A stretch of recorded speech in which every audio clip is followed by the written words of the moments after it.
In this video, we will delve into the enigmatic events that transpired in Los Angeles in the year 2013, sending shockwaves across the globe. The central character in this enigmatic story was a young Chinese-Canadian girl named Elisa Lam. Born in 1991, she hailed from immigrant parents who had moved to Canada from Hong Kong in the 1990s, where they ventured into the restaurant business.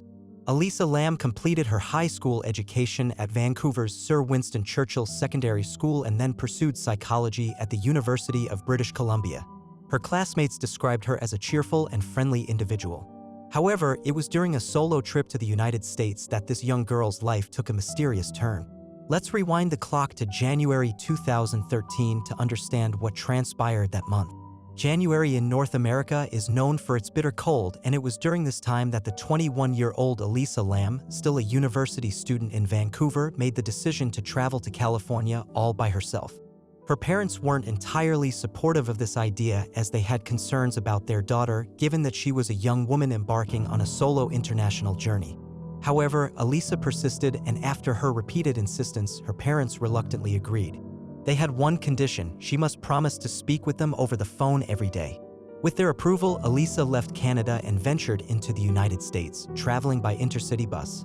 She headed south, visiting the San Diego Zoo and sharing pictures of her joyful exploration on social media.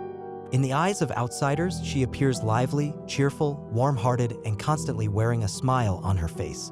On January 26th, she arrived in Los Angeles, where her story takes an unexpected and perplexing turn. She visited the famous bookstore in the city, participated in the recording of a TV show, and wrote optimistic messages on her blog. On January 28th, Elisa Lam checked into the Cecil Hotel in downtown Los Angeles. Now, the Cecil Hotel is no ordinary establishment. It was originally constructed in 1927 and boasted 14 stories with over 700 rooms. Due to its prime location in the heart of Los Angeles, the hotel primarily catered to business travelers when it first opened in the 1920s. However, as the 1930s rolled in, it slowly transformed into a hub for unsavory characters and miscreants. In 1947, the Cecil Hotel became infamous for the shocking Black Dahlia murder, where the murderer brutally killed and dismembered the American actress Elizabeth Short, leaving her remains in an empty lot nearby. The last known location of the victim was, you guessed it, the Cecil Hotel. The hotel's dark history didn't stop there. Notorious serial killers Richard Ramirez and Jack Unterweger each stayed at the Cecil Hotel in 1985 and 1991, respectively.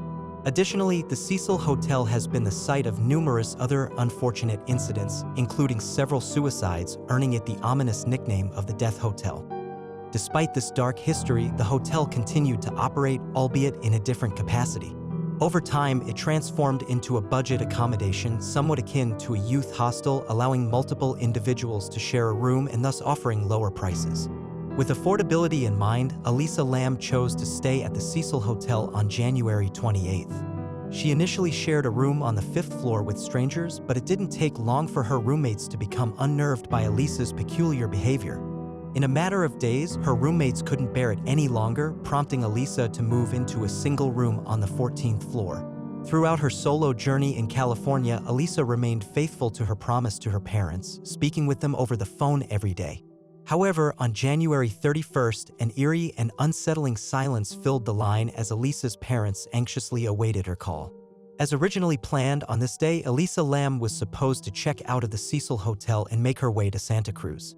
However, her parents, who had been in constant contact with her, suddenly lost all communication with their daughter. They were in Vancouver, and their mounting anxiety told them that something was terribly wrong. Without hesitation, they picked up the phone and called the Los Angeles Police Department, hoping for their assistance in locating their missing daughter. The Los Angeles police received the distress call and dispatched officers to the Cecil Hotel. Within the boundaries of the law, they conducted a thorough search of Elisa's room. Unfortunately, their efforts yielded no substantial leads. There was no trace of her, her luggage remained, and there were no signs of a struggle in the room. Yet, they were unable to search other guest rooms in the hotel, and Elisa remained nowhere to be found. Continuing their investigation, the police's search efforts extended to a nearby bookstore. The bookstore manager, Katie Orphan, shared valuable information with the authorities. She had seen Elisa at her store, describing her as an outgoing, lively, and exceptionally friendly young woman. According to the manager, it appeared that Elisa was shopping for books to bring back as gifts, as she was overheard discussing which books to purchase and whether they would be too heavy to carry while traveling. By February 6th, a full week had passed since Elisa's mysterious disappearance.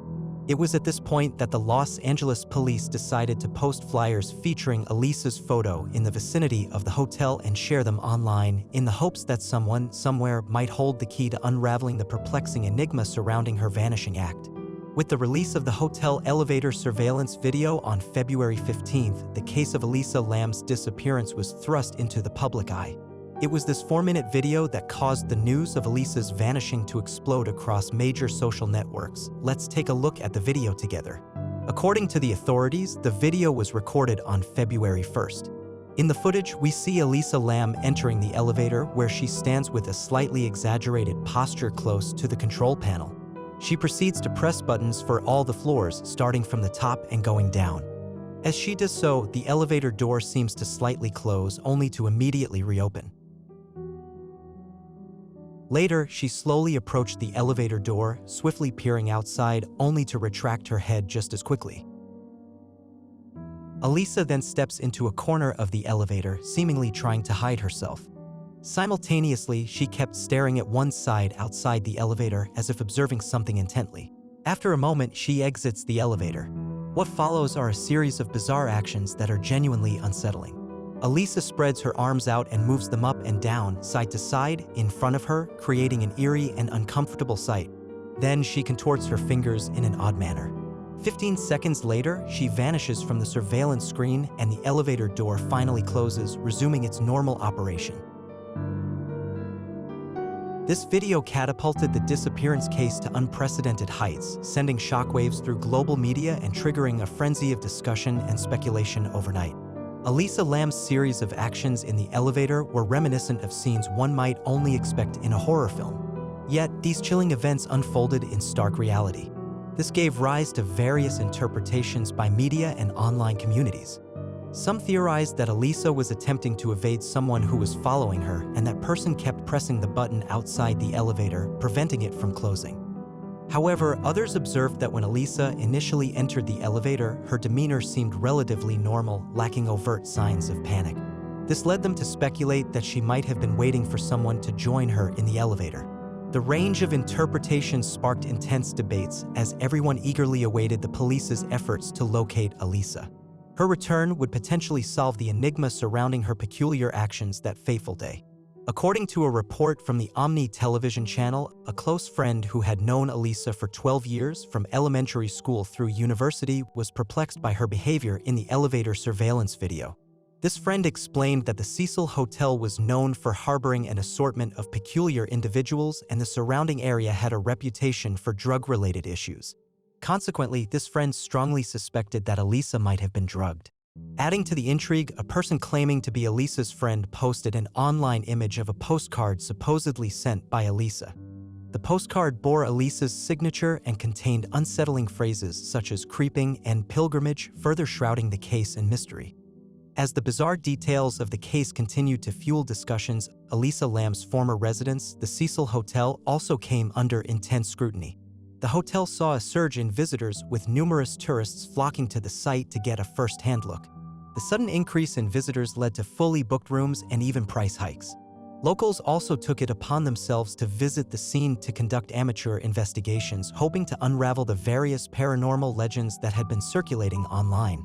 On the morning of February 19th, a hotel guest complained about low water pressure and a strange odor emanating from their room. The hotel promptly dispatched maintenance personnel to inspect the water tanks on the rooftop. To their shock, upon lifting the tank cover, they discovered a lifeless body within, sending them into a panic. The police were called immediately.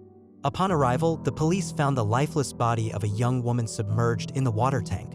Her head was pointing down and her body was unnaturally twisted, with the water level in the tank about 2/3 full. Given the body's position at the bottom of the tank, retrieval was a challenging task. Over 20 firefighters were summoned to the scene, and it took significant effort to cut open the side of the water tank with an electric saw to recover the body. It was a grim discovery, and the victim was identified as Elisa Lam, the Canadian-Chinese girl who had been missing for over half a month. Some clothing items similar to those she wore in the elevator surveillance video were found floating in the water tank, along with her wristwatch and room key.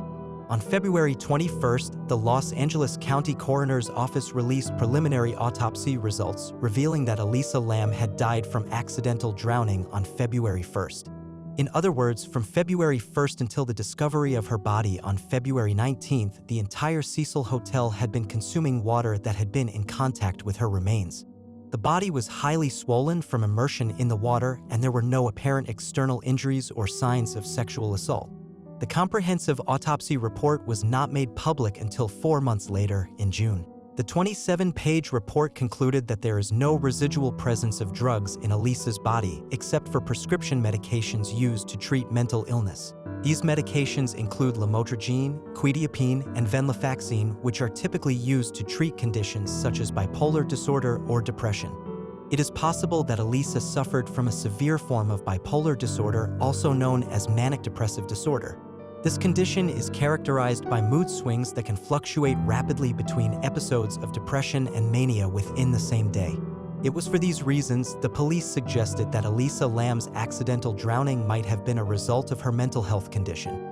She entered the elevator, pressed the hold door button by herself, causing the elevator doors to stay open. In a state of mental confusion, she believed she was being pursued and desperately tried to hide. She waved her arms, left the elevator, turned left down the corridor, opened a window, and climbed up the escape ladder to the roof. To escape her perceived pursuer, she climbed into the water tank along the ladder, eventually led to the tragic outcome. The police also speculated that Elisa's decision to remove her clothing could have been due to low temperatures or possibly an attempt to stay afloat in the water. It's worth noting that the water tank cover was indeed open when maintenance workers first discovered her. Subsequently, Elisa's sister confirmed that Elisa had indeed refused to take medication and had experienced several mental breakdowns, including episodes of delusional thinking where she saw things that didn't exist.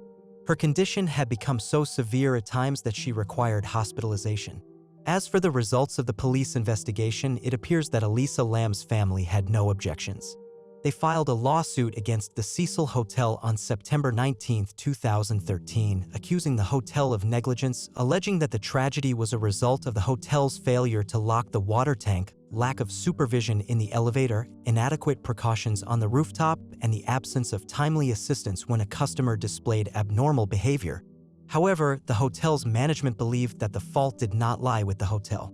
They pointed out that the hotel's stairwells had safety doors that would trigger an alarm if accessed by non-staff members, and external fire escapes were in place for emergency use, accessible to anyone. In the end, the judge ruled in favor of the hotel, dismissing the wrongful death lawsuit, attributing this to be a tragic incident involving a deeply troubled young woman. However, this conclusion sparked widespread debate among internet users. Many believed that Elisa might have been the victim of foul play, and there were numerous inconsistencies in the case. For instance, the 4-minute surveillance video released by the Los Angeles police featured a timestamp in the lower left corner, but it appeared to be intentionally blurred, making it difficult to discern the exact time. Tech-savvy netizens compared the timestamp in the video to a normal running clock and found that the timestamp in the released video had been manipulated and that parts of the footage had been slowed down. This raised suspicions about the authorities' motives for altering the video. Were they concealing something? And if so, what was it? Furthermore, as mentioned by the hotel previously, the location of Elisa Lam's death, the water tank on the hotel rooftop, was not easily accessible to the general public. Visitors discovered that there were 3 pathways to reach the rooftop. The first involved using the fire escape stairs, of which there were 3 sets. However, ascending to the rooftop via these stairs presented a significant challenge for a single young woman. The second pathway to the rooftop was a locked door with access controlled by hotel staff. The third option was the staff-only route equipped with an alarm system that would trigger if someone attempted to use it. Given these obstacles, it's highly unlikely that Elisa Lam could have reached the rooftop by herself without being detected. It is more plausible that someone familiar with the hotel's layout facilitated her access to the rooftop. In June 2013, the Los Angeles police released the complete autopsy report, raising even more questions. Some experts noted that the report didn't directly address the results of rape or fingerprint analysis and lacked details about the testing procedures. The report indicated signs of subcutaneous blood accumulation in Elisa's genital area, which could suggest sexual assault. However, experts also pointed out that such signs could occur during the decomposition and bloating of a body. It is noteworthy that on June 15th, the conclusion provided in the report was accidental death. However, 3 days later, on June 18th, it was changed to undetermined. Subsequently, in the final official report, it was reverted back again to accidental death. The ambiguity in the report raised suspicions about the police's own uncertainties. Given the numerous doubts and discrepancies in the case, the conclusion that Elisa Lam's death was an accidental drowning is far from convincing. However, in the United States, solving a case requires both witness and physical evidence. If the victim's family doesn't challenge the police's conclusions, no further investigation will be conducted. For this reason, although 10 years have passed since Elisa Lam's case, the police's conclusion remains unconvincing. The question of whether Elisa's death was a suicide, an accident, or a murder remains unanswered, leaving many hoping for the truth to eventually come to light.